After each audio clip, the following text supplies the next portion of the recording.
Hello everyone, માધેવર to all તમારું સ્વાગત છે મારી ચેનલ ગુજરાતી ઝાયકા હબમાં.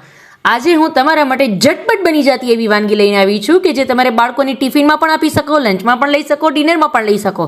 ખૂબ જ ફટાફટ બની જતા એવા ચીઝ પરોઠા. જો તમે કેટલા ડિલિશિયસ બનેલા છે અને એટલો ડિલિશિયસ એનો ટેસ્ટ પણ છે. તો ફટાફટ જોઈ લઈએ કઈ રીતે બને છે આ ચીઝ પરોઠા.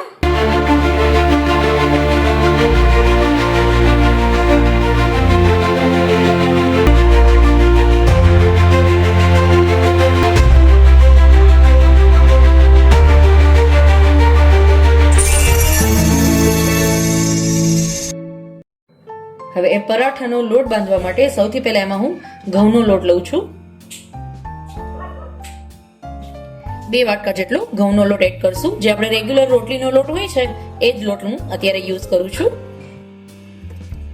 એની અંદર મસાલામાં સૌથી પહેલા તો હું અડધી ચમચી જેટલી હિંગ એડ કરીશ. 1 ચમચી આખું જીરું જે હોય છે એને એડ કરશું.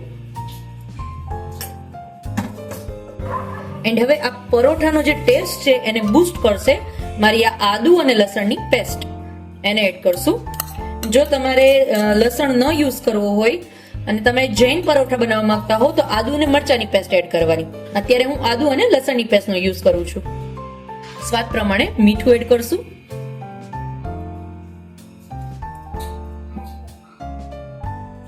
અને હવે જરૂર પ્રમાણે પાણી એડ કરી અને એનો એક સોફ્ટ આપણે લોટ બાંધી લેશું. જે રીતે પરોઠાનો લોટ હોય છે એ જ રીતે સેમ આનો એક લોટ બાંધીને રેડી કરી લેશું. બીજી એક ખાસ વાત કહી દઉં, આની અંદર તમારે મોણ એડ કરવાની કઈ જરૂરત નથી. બીકોઝ ઓલરેડી આપણે ચીઝ પરોઠા બનાવીએ છીએ તો ઓલરેડી ચીઝ ને બધું એડ કરશું એટલે એકદમ સોફ્ટ જ થશે. એટલે આની અંદર તમે મોણ એડ નહીં કરો તો પણ તમારા પરોઠા છે એ એકદમ સોફ્ટ થશે. એટલે આની અંદર હું અત્યારે મોણ સ્કીપ કરું છું. જો તમે ઈચ્છો તો આની અંદર મોણ પણ એડ કરી શકો છો. ફ્રેન્ડ્સ, આજે હું તમારા માટે ખૂબ જ ઈઝી ટિફિન બોક્સ રેસીપી લઈને આવી છું. તો સાથે સાથે મારી ચેનલને સબસ્ક્રાઇબ જરૂર કરજો અને બેલ આઇકન પર ક્લિક કરજો એટલે મારા અવનવા વિડીયોની નોટિફિકેશન સૌથી પહેલા તમારા સુધી પહોંચે. અને હા, જો તમને પસંદ આવે તો જરૂરથી કમેન્ટ કરજો. તો મને કમેન્ટ જરૂર કરજો કે નેક્સ્ટ ટિફિન કઈ રેસીપી તમે બનાવવા માંગો છો કે ખૂબ જ ઝડપથી તમારા માટે ઈઝી થઈ શકે એ વેમાં હું તમને જરૂરથી શીખવીશ. આનો એક સોફ્ટ આપણે લોટ બાંધીને રેડી કરી લીધો છે. હવે આપણે એના પરોઠા બનાવશું તો એના માટે હજી આપણે પહેલા એની પ્રિપરેશન થોડીક કરશું. તો એ કરી લઈએ. એના માટે આ રીતની લાંબી લાંબી ડુંગળી સુધારીને લીધેલી છે. જો તમે આ રીતની લાંબી તમારે ચોપ કરવાની છે. હવે આપણે એના પરોઠા બનાવશું. હવે પરોઠામાં પણ એક સિક્રેટ ઇન્ગ્રેડિયન્ટ હજી આપણે એડ કરશું. બડી તમને હું લાસ્ટમાં બતાવીશ. પરોઠું જ્યારે આપણે વણશું ત્યારે તમને જરૂરથી બતાવીશ કે કઈ રીતે એનો ટેસ્ટ હજી આપણે વધુ બૂસ્ટ કરશું. તો ચાલો ફટાફટ એના પરોઠા બનાવી લઈએ. હવે આપણે પરોઠું બનાવી લેશું. તો એના માટે સૌથી પહેલા મારો જે પરોઠાનો લોટ છે એને હાથની મદદથી આ રીતે એક લુઈ બનાવી લઈશ. એમાં વચ્ચે આ રીતે ચીઝનો એક ક્યુબ લઈશ અને એને કોટ કરી લઈશ.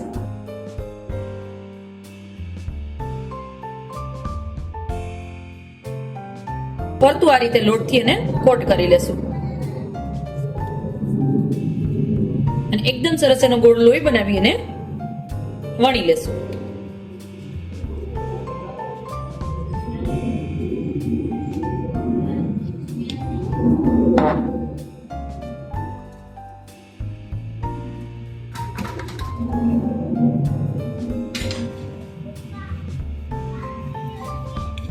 થોડું થોડું પ્રેસ કરી અને એને એકદમ સરસ આપણે વણી લેશું પહેલા પરોઠાને.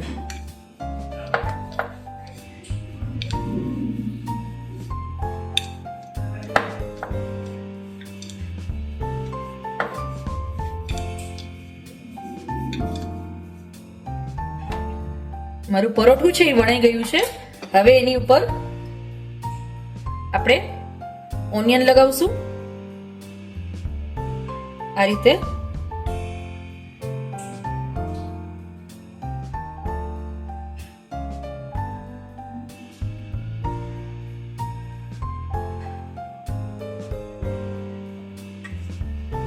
થોડા અમથા એવા સફેદ તલ સ્પ્રિંકલ કરશું અને થોડા અમથા એવા કાળા તલ. હવે બધાને વણી લેશું.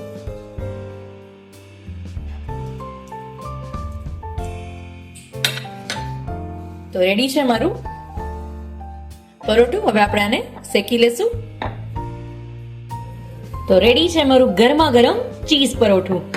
ટિફિન બોક્સમાં બાળકોને આપશો ને, જુઓ તમે, સો ચીઝી છે. ટિફિન બોક્સમાં બાળકોને આપશો ને તો ચટ કરી જશે. તો જરૂરથી ટ્રાય કરીએ. ફરી મળીશું આવી જ એક અવનવી રેસીપી સાથે. ત્યાં સુધી આવજો ફ્રેન્ડ્સ. મહાદેવર to all.